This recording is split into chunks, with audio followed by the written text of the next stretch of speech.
If companies keep making stupid marketing claims, I'm gonna keep highlighting that and pushing back against it, because Nvidia likes to claim things like the 4080 Super is 2 times the RTX 3080 Ti. And so people watching that marketing who think, they know how fast 3080 Ti is are like, well, I'll double my performance.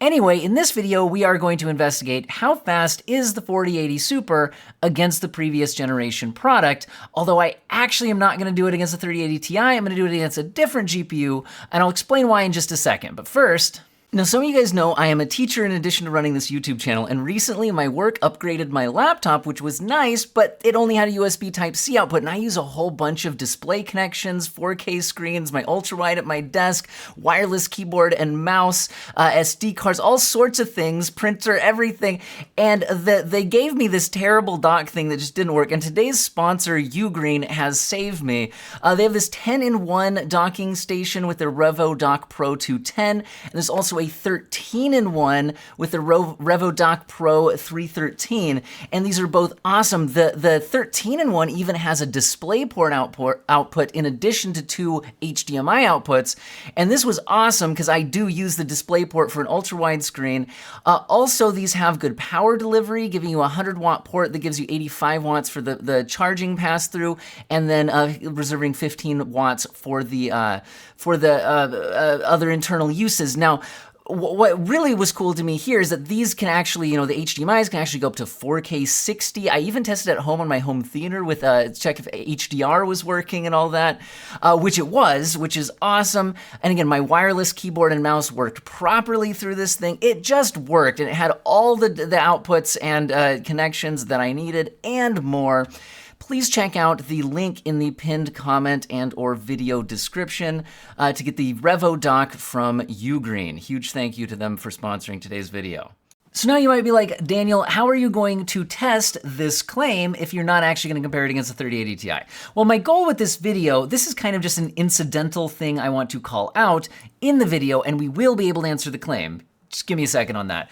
But what I was really wanting to do is look at the generational change for the 4080 Super over its closest 3000 series counterpart.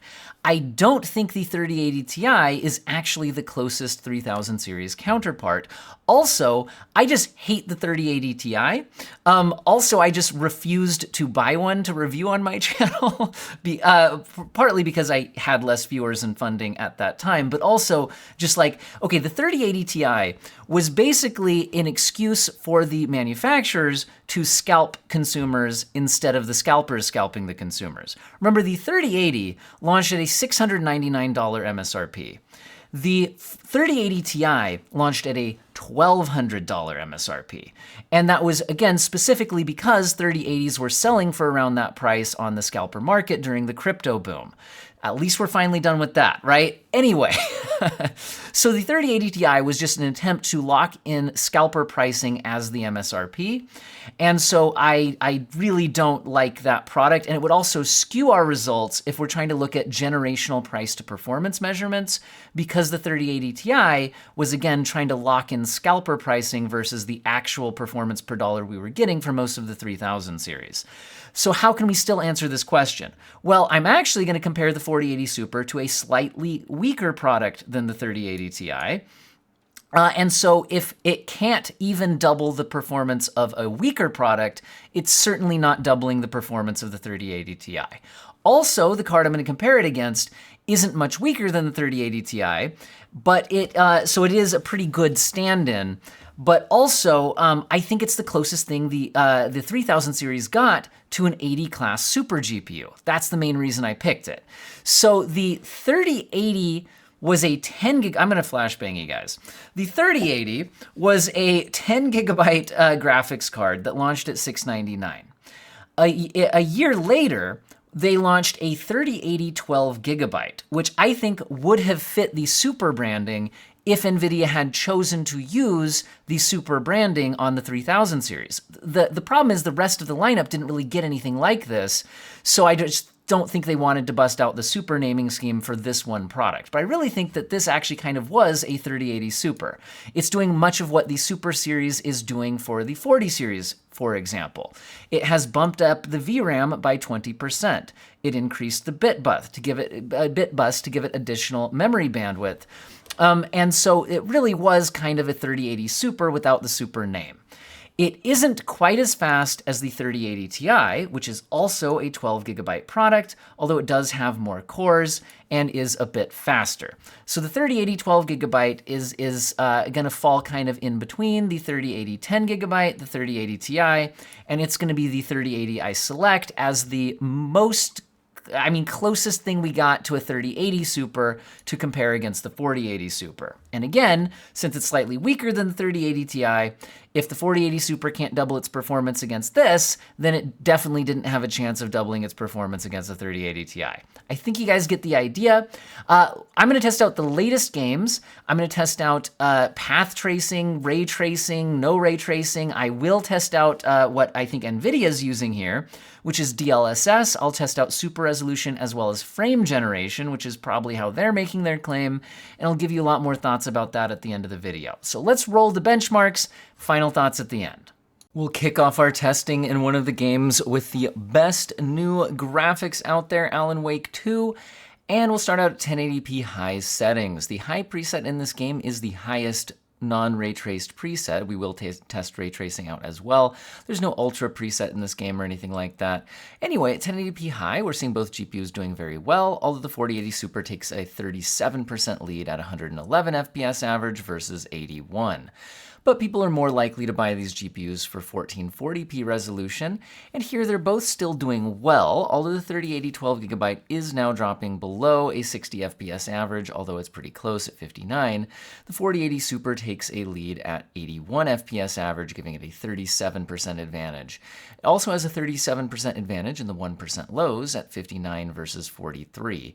Now, since the 3080 12GB wasn't quite breaking our 60 FPS barrier, I thought we'd try out also kicking on DLSS quality. If we do this, the 3080 12GB now hits 86 FPS average, and the 4080 Super hits 118, giving it still a 37% advantage. However, you could also kick frame generation onto the 4080 Super, and this is more likely the case of what Nvidia meant when they said 2 times faster, which again, I have thoughts about frame generation, but let's move on to 4K high settings.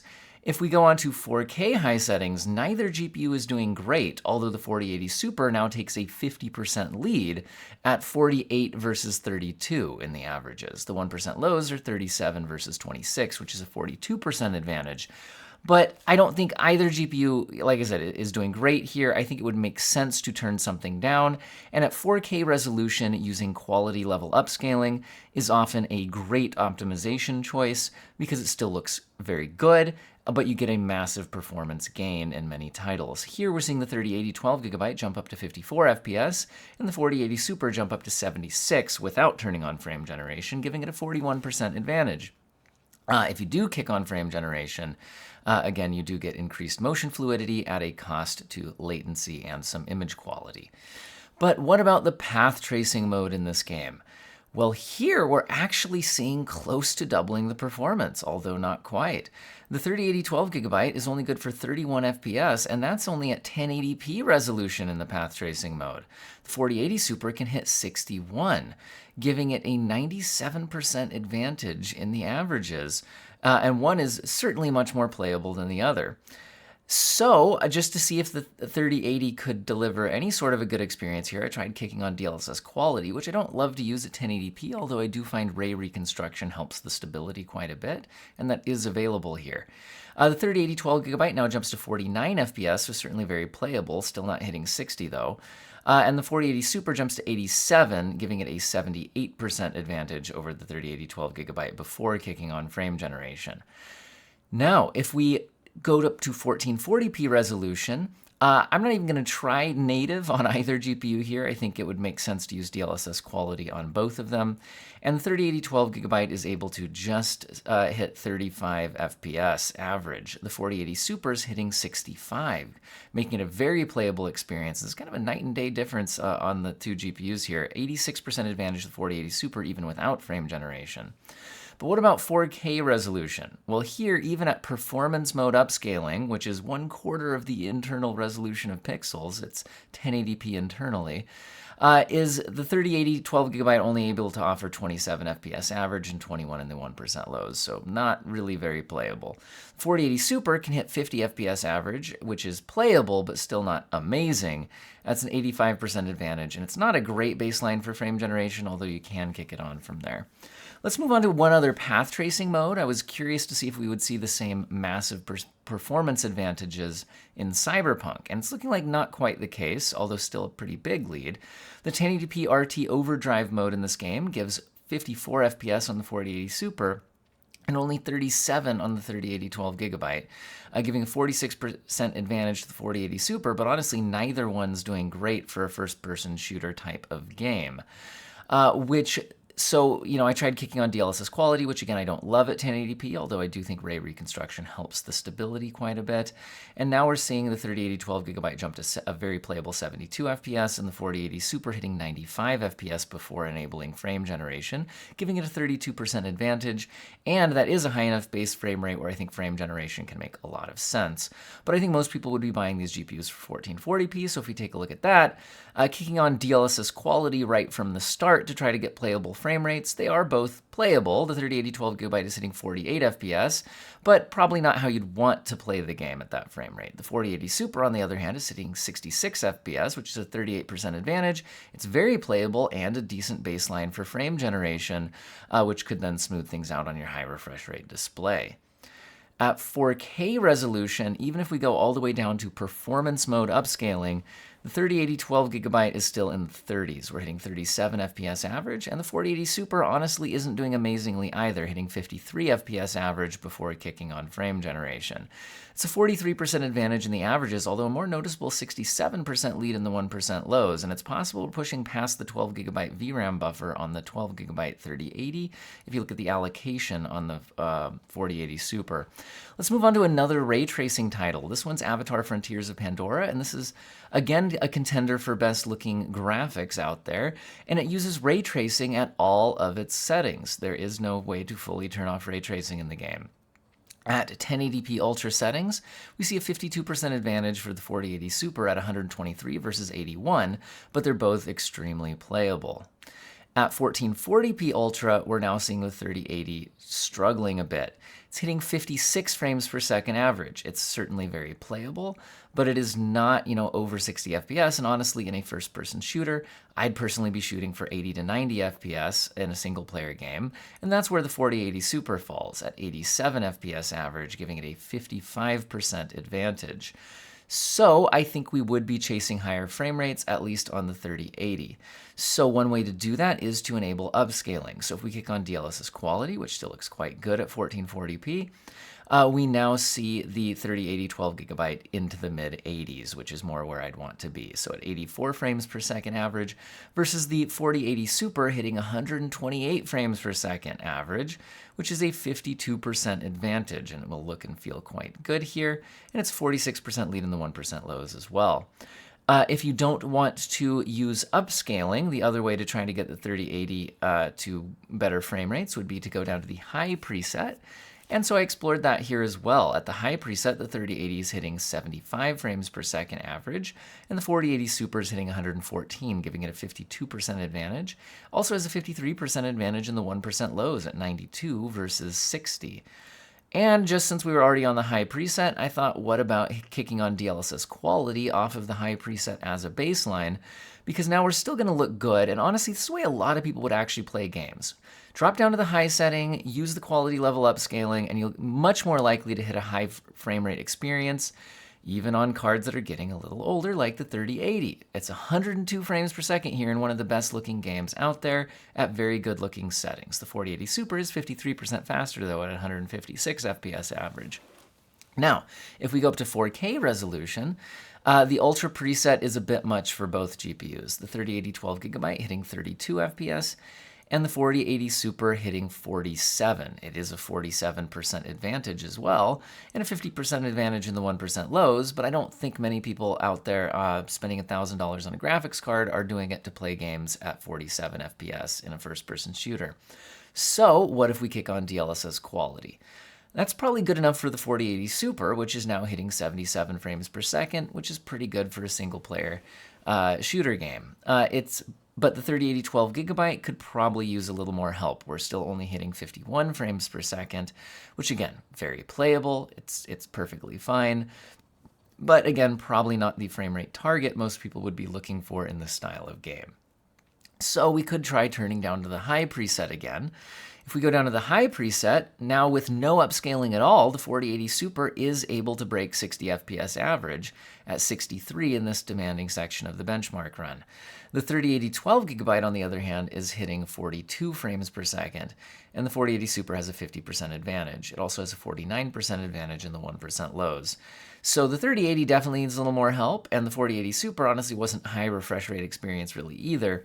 So if we stay at this high preset and we kick on quality level upscaling, which at a 4K resolution output, again, it's not quite indistinguishable from native, but it's very, very close. Really good optimization choice for your settings. And here we're now seeing the 3080 12GB breaking 66 FPS, and the 4080 Super hitting 100 FPS, 52% advantage. Now, what about another game engine for one more ray tracing test? Let's look at a lighter ray tracing workload here with Resident Evil 4 Remake. And this game also uses a lot of VRAM, so I thought that could be interesting here as well. 1080p max preset. We do see the 4080 Super taking a definite lead here, but both GPUs are achieving very high frame rate experiences, which even the 3080 12GB breaking 130 frames per second. At 1440p resolution, we are still seeing both GPUs offering a very good, flat frame time graph, good 1% lows, high frame rate experience. The 3080 12GB hitting 103 frames per second, 157 on the 4080 Super, which is a 52% advantage, 1% lows are 91 and 136. And generally, just Capcom's RE engine is very performant for the visual qualities that it does deliver. Moving up to 4K resolution max settings, notice we don't need to upscale to even hit over 60 FPS on the 3080. We're hitting 64 FPS average here on the 3080 12GB, and the 4080 Super is hitting 96 FPS average. So certainly a higher refresh rate experience, giving it a 50% advantage. So of course you could turn things down on the 3080 or upscale a bit or something, but pretty good experience and very performant engine. Now, Lords of the Fallen is on Unreal Engine 5, so let's do a little Unreal Engine 5 testing. And this one at its ultra settings is one of the most demanding Unreal Engine 5 games that I've taken a look at. And it's a less performant engine. But here at 1080p resolution, both GPUs are still doing a very good job. 94 versus 67, which is a 40% advantage for the 4080 Super and a 51% advantage in the 1% lows. If we move up to 1440p ultra settings, we now see the 3080 12GB only hitting 48 frames per second. The 4080 Super is doing a healthy 71 FPS, but it's hardly a high refresh rate experience for a $1,000 graphics card, but 71 divided by 48 gives us 1.48, so this is a 48% advantage for the 4080 Super, and a 45% advantage in the 1% lows. Now, the big thing about Unreal Engine 5 is it seems very, very designed around upscaling, meaning its performance is greatly affected by rendering resolution. So if you use quality level upscaling here, the 3080 jumps all the way up to 75 FPS average, which is perfectly healthy, and the 4080 Super is now hitting 103 FPS average. So really, it's designed around kicking on upscaling. And now we see a 37% advantage for the 4080 Super, but both GPUs are providing a good experience. In 4K resolution, again, this engine, the rendering resolution takes a huge impact onto performance. So at 4K native ultra, we're only seeing 41 FPS on the 4080 Super and only 27 on the 3080 12GB. It is a 52% advantage for the 4080, but I don't think it's the settings we're really looking for here at these frame rates. So again, since the engine responds so well to upscaling, I tried kicking on DLSS quality, which now gets the 4080 Super up to 71 FPS average. The 3080 12GB is only hitting 48. It's now a lot more playable. And, if I had unlimited testing time, it would have been fun to maybe kick on a more aggressive upscaling setting, or maybe turn down to high settings with DLSS quality and all that. But I thought instead, let's take a look at another Unreal Engine 5 game.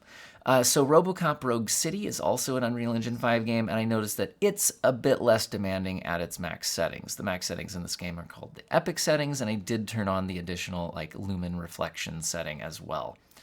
At 1080p Epic settings, we're seeing a 32% advantage for the 4080 Super at 116 versus 88, and a 28% advantage in the 1% lows at 88 versus 69. Nice. But again, I think most people would be buying these for 1440p, so if we move up to that resolution at Epic settings, no upscaling, in this Unreal Engine 5 game, the 3080 12GB can hit 62 FPS average, at least in this scene, and the 4080 Super takes a 39% advantage at 86 FPS. In the 1% lows, we're seeing 70 versus 52, which gives a 35% advantage to our 4080 Super. But let's go ahead and kick on upscaling anyway, because this is a first-person shooter, and again, my frame rate target would be more like the 80 to 90 FPS range in a single-player first-person shooter.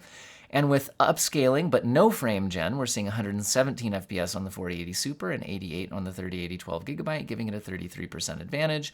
And then, of course, you could kick on frame generation for an even higher refresh rate, motion fluidity, but not responsiveness and image quality on your high refresh rate display. Now, if we move up to 4K resolution, at Epic settings, the 4080 Super isn't going to get you 60 FPS. It will get you 50, and the 3080 12GB will get you 34. That gives a 47% advantage to the 4080 Super, and the 1% lows are 44 versus 30, giving a 47% advantage in the 1% lows as well to our 4080 Super. However, this being Unreal Engine 5, kicking on upscaling is probably a good idea for your frame rate, and if we do it at the quality level settings, the 4080 Super is now hitting 77 FPS average, which is pretty good for this style of game, although on the lower end of what I'd be chasing after, so maybe tweaking some settings a bit more would be good, or kicking on frame generation would be good. The 3080 is hitting 54 FPS average, so there I probably would prefer turning things down a bit more. It's a 43% lead for the 4080. But let's move on to one of the best games of the last year, with Baldur's Gate 3 at 1440p Ultra. I'm skipping 1080p because it's entirely CPU limited, and even at 1440p, the 4080 Super is CPU limited. You can see the GPU usage percentage is nowhere near 100% for the 4080 Super. We basically run into a limit at about 120 FPS there. The 3080 hitting 105 didn't quite hit that CPU limitation. If we move up to 4K Ultra settings, we're now more GPU bound in the averages, although the loading issues and CPU issues of the Baldur's Gate City are still causing issues in the 1% lows, kind of compressing those down to basically a tie. Whereas the averages are now a 38% advantage for the 4080 Super, and both GPUs are great for this style of game, 94 versus in the 60s. Let's move on to Starfield. So Starfield at 1080p Ultra is giving 76 FPS on our 3080 12GB in the New Atlantis City run. Other areas of the game can be slightly more demanding in big city locations, or many can be a lot less demanding. So I chose New Atlantis as a pretty good balance kind of point there. 41% advantage for the 4080 Super at 107 FPS. If we move up to 1440p resolution, the 3080 12GB is just good enough for about a 61 FPS average. The 4080 Super is offering 88, which is a 44% advantage, and I think a lot more of what I'd be looking for in, again, a first-person shooter style game. I know it's an RPG, but it's playing it wise in combat, first-person style, so in the 80 to 90 FPS range is pretty good. The 1% lows are a little more compressed by, again, more CPU limitations within the city environment. If we move up, so if we want to, we could kick on DLSS quality to try to get a higher refresh rate experience on our 3080. That kicks it up to 77 frames per second, and the 4080 Super takes 105 FPS before kicking on frame gen, which is a 36% advantage. And it's starting to hit CPU limitations, and FrameGen's a good way to push through CPU limitations. So using FrameGen here is a pretty attractive option. The 4080 Super at 4K Ultra is good for 60 FPS average in this new Atlantis scene. The 3080 12GB, on the other hand, is good for 40. That gives the 4080 Super a 50% advantage in the averages. The 1% lows are a bit more compressed at a 36% advantage at 45 versus 33. However, I think both GPUs would make sense to use quality level upscaling, and that brings the 3080 12GB up to 56 FPS average. In that case, you might want to turn things down a bit more on the 3080.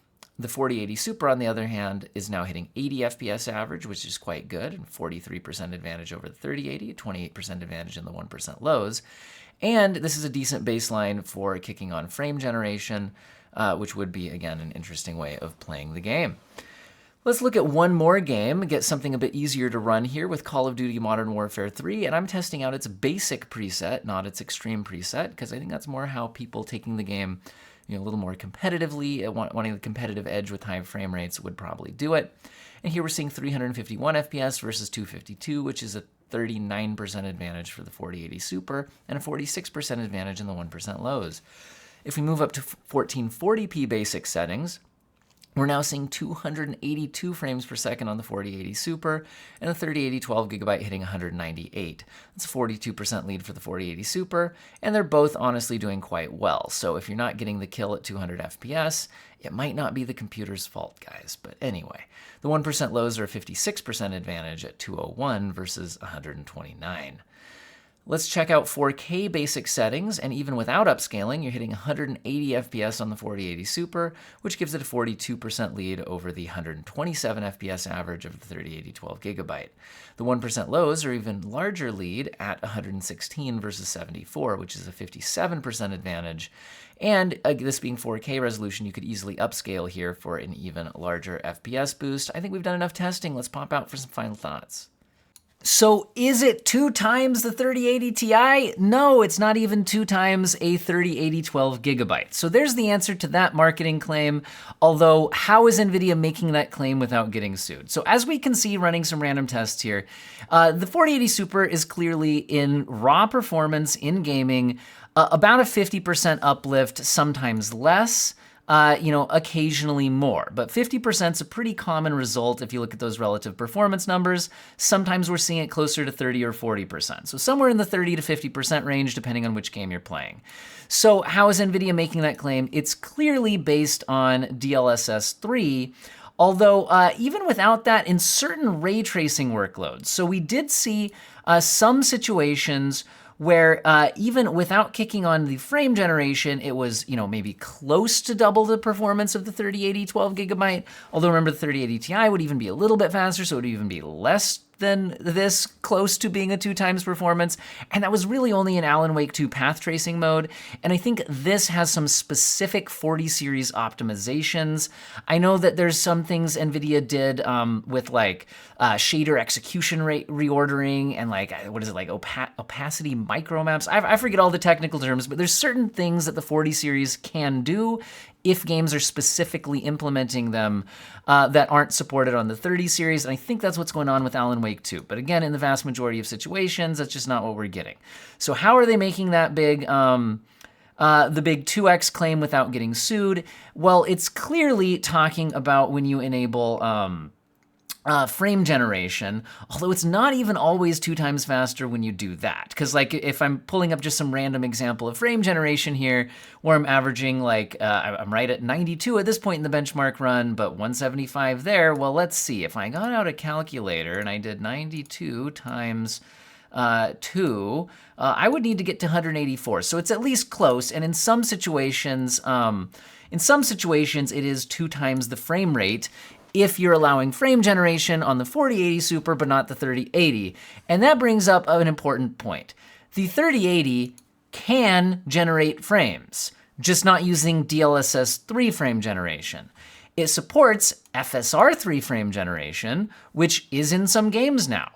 Also, there's mods, which I've covered on my channel, which can allow, basically replace DLSS 3 frame generation with FSR 3 frame generation, granted through a mod, so it's not going to be a perfect implementation of it, but it is functional in pretty much any game that has DLSS. Now, in some games, I think it works a little bit better than others through the mod, but the point is, the 30 series is capable of generating frames, just not using DLSS 3 frame generation. So I'm getting really sick of this type of marketing slide that seems very clearly designed to trick consumers who are less educated on these topics. Anyway, what else can we talk about in this video? How about what I actually wanted to even make a video about, which was more about the generational difference here and maybe whether it makes sense for someone with a 3080 to upgrade to a 4080, that kind of a question. How about let's talk about that upgrade question? So it's looking like the performance uplift is generally, like I said, in the 30 to 50% range, depending on the game. So why don't we call it, 40-ish? I actually think 50 is more common than anything else, though. It really does come up more often than that. So how about we call it like maybe even a 45% uplift? So is it worth it? I mean, you're also getting more VRAM. You're jumping up to 16 gigabytes of VRAM. I was on the 12 gigabyte 3080 here, so I had less VRAM issues than you might be seeing in some situations on the 10 gigabyte model, which is also a few percent slower, that kind of a thing. So does it make sense to upgrade? Well, my personal thoughts on when it makes sense to upgrade is that a 50% performance uplift is kind of the bare minimum I would be looking for. And so I'd only want to make that jump if, first of all, money-wise, it was a non-issue. I'm not stressing my finances to get that 50% performance uplift. But also, usually if I'm actually unhappy with the performance I'm currently getting in games. And that's where I really don't think the upgrade's needed. I'm not saying don't do it. The 4080 Super is clearly a better GPU. But again, it's kind of borderline on a performance uplift that's going to be really impactful. And like I said, the 3080 is already in pretty good shape. Even if you're using it at 4K resolution in one of the most demanding new games, if you just drop down to high instead of ultra and kick on DLSS quality, I'm averaging over 60 frames per second in one of the latest games. And one of the most graphically demanding new games. How about Alan Wake 2, another one of the most graphically demanding new games?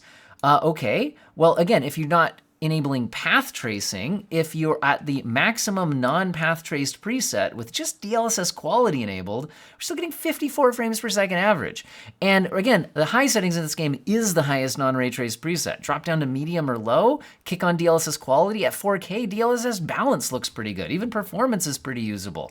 In other words, I don't think the 3080 is really hurting right now. And if you're playing but maybe at 4K, and if you're playing at 1440p, I mean, 1440p, DLSS quality, 86 FPS in Alan Wake 2 if you're not using the path tracing mode. Avatar, again, one of the other big graphically demanding new games. Again, if you're at the ultra settings with DLSS quality, 84 FPS average. If you're willing to go down to high preset and kick on DLSS quality, 100 FPS average. So my thought is, should you upgrade? Not if you're happy with the performance you're already getting, especially only to get a 40 to 50% performance uplift. I'm not saying that it might not be worth it if the money's not an issue to you, but I just don't think it's going to be. In other words, I think you could hold off another year.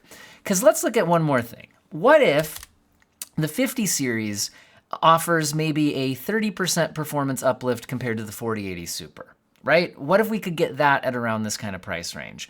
Well, if you take a 1.5 performance uplift and you multiply it by a 1.3 performance uplift, I should probably put a multiply in between those, you get 1.95. Why is that relevant? Because that's about a 2x performance uplift. And I think if you're doubling your performance, then it's like, yeah, if you can afford that, go for that upgrade. 2 times the performance, that's like going from 30 to 60. That's massive. That's going from 60 to 120. That's massive. So if the next gen offers a 30% performance uplift over the 4080 Super at around this price point, then if you combine those performance uplifts, you're hitting about a 2 times performance over where you're at now. And I think that would be more meaningful, and that's probably what I would wait on. Anyway, hopefully you guys found this video useful and or interesting, and huge thank you to all of the subscribers, viewers, commenters, all of that, and especially a huge thank you to people who've clicked the join button, channel members. They have decided to contribute directly financially to the channel every month, and that is absolutely huge. So huge thank you to them. And again, huge thank you to today's sponsor, Ugreen. Check out those links in the video description and or pinned comment. I hope all of you have an excellent day.